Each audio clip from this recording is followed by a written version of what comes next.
చేవెళ్ల విజయ సంకల్ప సభలో మాట్లాడిన అమిత్ షా వ్యాఖ్యలపై టీఆర్ఎస్ తో సహా పలు పార్టీలు ఎందుకు గగ్గోలు పెడుతున్నాయో అర్థం కావడం లేదని ఎంపీ లక్ష్మణ్ అన్నారు. ఇక రాజ్యాంగ విరుద్ధమైన మత రిజర్వేషన్లను తొలగించి బీసీ ఎస్సీ ఎస్టీలకు పంచుతామంటే వాళ్ళను వచ్చిన బాధ ఏంటని ప్రశ్నించారు.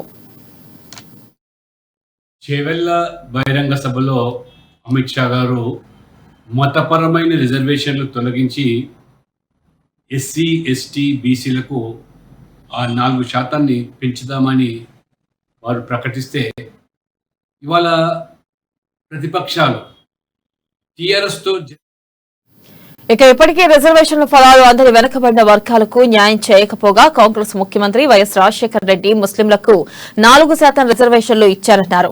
ఇప్పటికీ బీసీలకు విద్యలో రిజర్వేషన్లు ఉన్నా ఇతర రంగాల్లో ఆ ఫలాలు దక్కని పరిస్థితి ఉందన్నారు. గుహానా లౌకికవాదంతో ఓటు బ్యాంక్ రాజకీయాలు నడుపుతున్న పార్టీలు చేస్తున్న రాద్ధాంతాన్ని ప్రజలు గమనిస్తున్నారని సూచించారు. సామాజిక వివక్షకు, ఆర్థికంగా వెనుకబడ్డ వర్గాలకు, విద్యా ఉద్యోగాల్లో వెనుకబాటుతనం ఉన్నటువంటి వర్గాల కోసం ఇవాళ వారు రిజర్వేషన్లు ప్రవేశపెడితే మతపరమైన రిజర్వేషన్లు చెల్లవని చాలా స్పష్టంగా అంబేద్కర్ గారు నిర్దేశిస్తే కేవలం ఓటు బ్యాంకు రాజకీయాలు.